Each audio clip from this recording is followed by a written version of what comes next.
Boa tarde.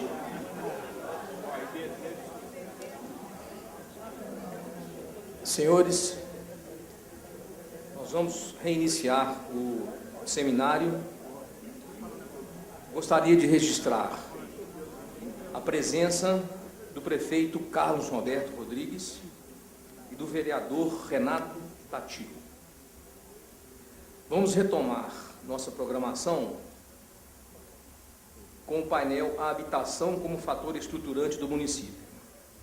Antes, porém, gostaria de convidar, representando a coordenação do seminário, o Júlio Grilo, para passar umas informações para vocês, para a gente reiniciar os nossos trabalhos.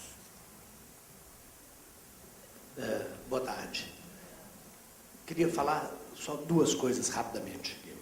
Uma é sobre o modelo de participação no seminário.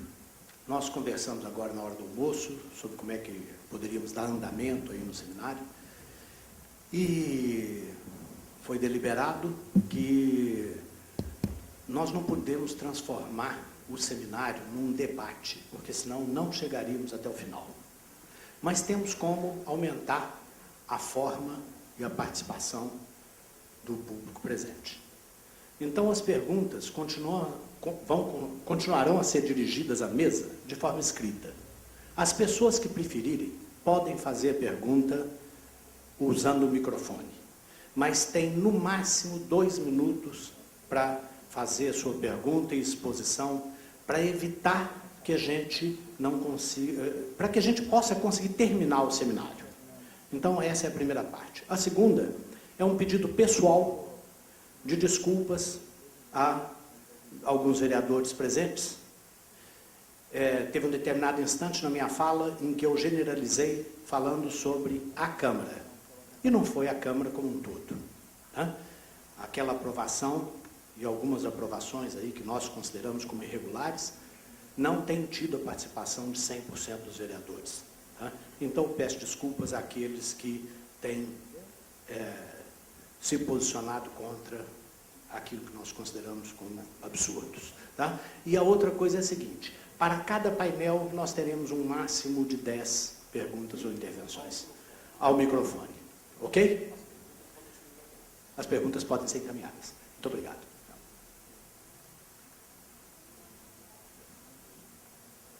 Bom, nosso painel é a habitação como fator estruturante do município. Para compor a mesa, chamamos a promotora Márcia Larcher. Marta Larcher. Marta, né? Aqui está escrito Márcia, me desculpa. Marta.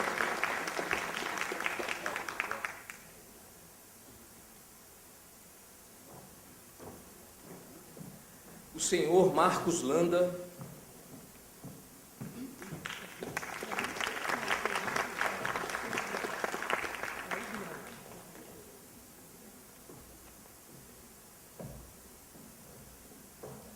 O prefeito Carlos Roberto Rodrigues.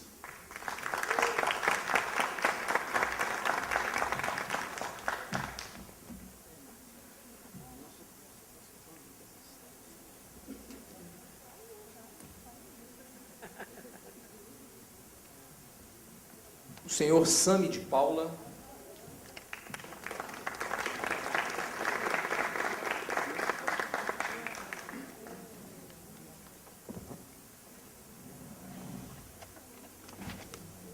E o senhor José Olegário Aganete.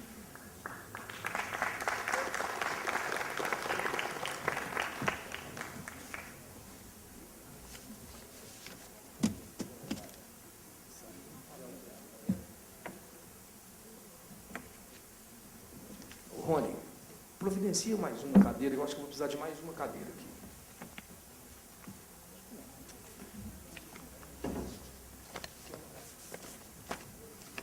Como mediador dos debates, queremos convidar o senhor Miguel Lobato, coordenador executivo do Movimento Nacional de Luta pela Moradia.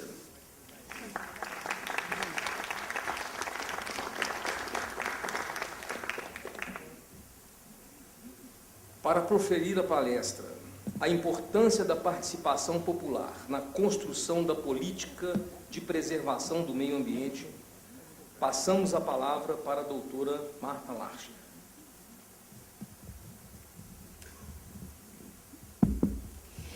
Boa tarde a todos. Inicialmente, gostaria de agradecer o convite para estar aqui nessa tarde de sábado aos organizadores do evento. Para o Ministério Público é um grande prazer participar de eventos dessa natureza, porque acreditamos que a nossa atividade profissional sai profundamente enriquecida desse contato com a comunidade, com a sociedade civil, quando a gente tem a oportunidade de ouvir diretamente das pessoas quais são as demandas, né? Eu costumo falar que o promotor de gabinete ele está totalmente alienado da realidade social. Então, eu parabenizo, né, os organizadores do evento pela oportunidade de estar aqui e agradeço o convite. Quero cumprimentar os meus colegas de mesa, o prefeito Carlos Roberto, e os demais, o Marcos Landas e os demais integrantes da mesa, né?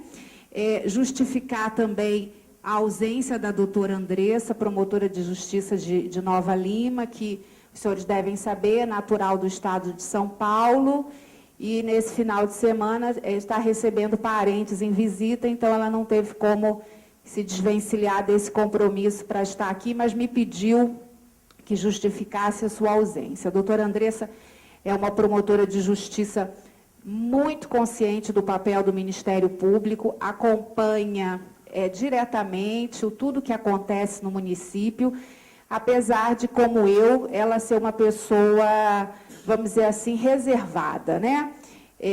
Nós temos muito cuidado na nossa atuação profissional, tentando evitar interpretações equivocadas. O papel do Ministério Público é principalmente o de fiscalizador do cumprimento da lei, né? Nós não temos filiação partidária, não temos ideologia partidária, ainda que pessoalmente temos na nossa vida privada, mas não devemos levar isso para a nossa vida profissional. Então, toda e qualquer ação, qualquer atitude do Ministério Público é sempre movida na defesa do interesse social, do patrimônio público, da moralidade administrativa, independente de quem seja o gestor do partido que esteja no governo, né? Então, me pediram para falar aqui para os senhores sobre a importância da participação popular na construção da política de preservação do meio ambiente. Já está aí na tela? Já, né? Então, o tema, para mim, é importantíssimo, é especialíssimo, porque eu realmente penso que é de suma importância a participação popular na gestão administrativa dos negócios públicos, né?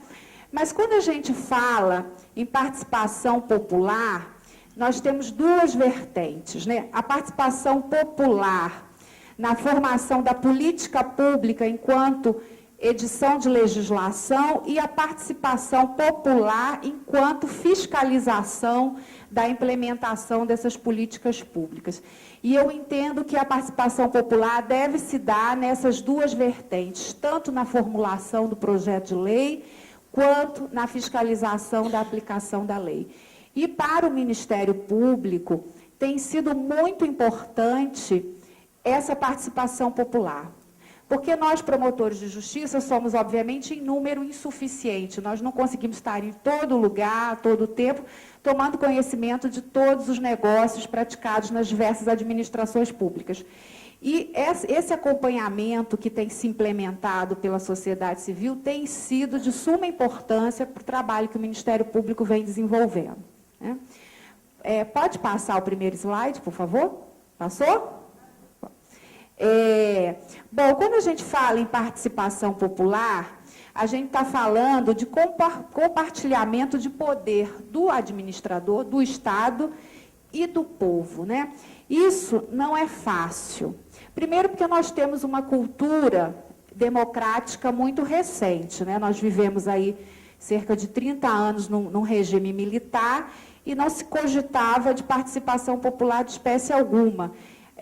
Aquela participação que a gente poderia dizer indireta, através da eleição dos representantes, também foi suprimida durante uma fase, os representantes eleitos não tinham liberdade em muitas situações, então isso é uma situação recente no Brasil, né? Quando a gente fala em democracia, vem logo à cabeça algumas frases assim de impacto, né? A democracia é o governo do povo, pelo povo, para o povo. Todo o poder emana do povo e em seu nome é exercido. Mas isso é a teoria, a prática se mostra muito diferente, né? Pode passar. Ao longo da história da humanidade, nós tivemos alguns tipos de democracia, né, que foram adequadas, tiveram perfil da sociedade onde elas se instalaram, né? A gente teve a democracia direta, típica da Grécia, onde os cidadãos se reuniam em praça pública para decidir as questões afetas à sua cidade, né? Mas se a gente for trazer esse conceito de democracia para a atualidade, ele não nos atenderia. Por quê? Porque o cidadão que podia decidir os destinos da sua cidade não era qualquer cidadão, não era a mulher, não era o escravo, era normalmente o proprietário de terras. Então já era uma democracia que, de certa forma, excluía grande parte da população das decisões. Numa segunda etapa, nós tivemos a democracia representativa, que é a que vigorou no Brasil até a Constituição de 88, que consiste na eleição dos representantes do povo, e esses representantes é que tomam as decisões em nome do povo, né? É uma espécie de legitimação do exercício do poder pelos representantes eleitos pelo povo. Esse povo também tem que ser compreendido como os eleitores, não é qualquer um também, né? E, finalmente, nós chegamos na democracia participativa, que é aquela que foi eleita como como regime de governo pelo Constituinte, né, em 88, que é a conjugação da eleição de representantes com a participação direta do povo em determinados assuntos, né? Pode passar, por favor. Bom, a Constituição valorizou tanto essa questão da participação popular que ela deu status de direito fundamental a determinadas garantias que asseguram a participação do povo nos negócios do Estado, né? Então, a título de direito individual e coletivo, ela estabeleceu o acesso à informação para a defesa de direitos individuais ou coletivos, salvo o sigilo legal.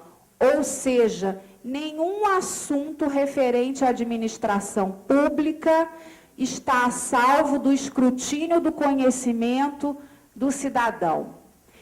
A Constituição assegura a qualquer cidadão o acesso à informação sobre a gestão pública, né?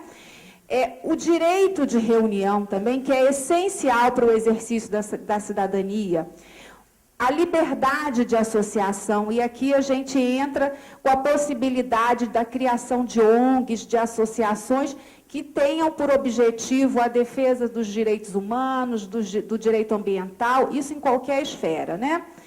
O direito de petição aos poderes públicos, o que quer dizer isso? Quer dizer que o cidadão tem direito de se dirigir às autoridades em defesa do seu direito ou contra a ilegalidade ou abuso de poder, né? Isso tudo a Constituição trouxe como uma forma de garantir a cidadania e, por via de consequência, a participação popular na administração pública, né? Pode passar, por favor. Outra garantia, outro direito instituído pela Constituição foi o direito de obtenção de certidões em repartições públicas para a defesa de direitos ou esclarecimentos de situações. Qualquer cidadão tem direito de requerer uma certidão sobre determinado assunto. Vou dar um exemplo aqui do patrimônio público, apesar de o nosso evento aqui ser sobre o meio ambiente, mas, por exemplo, o cidadão pode pedir uma certidão a respeito de uma determinada licitação, quem que foi o vencedor, quais os critérios utilizados, isso tudo é assegurado pela Constituição. Mais ainda, a publicidade dos atos administrativos. Não existem atos secretos no governo, né? A Constituição também garantiu o mandado de segurança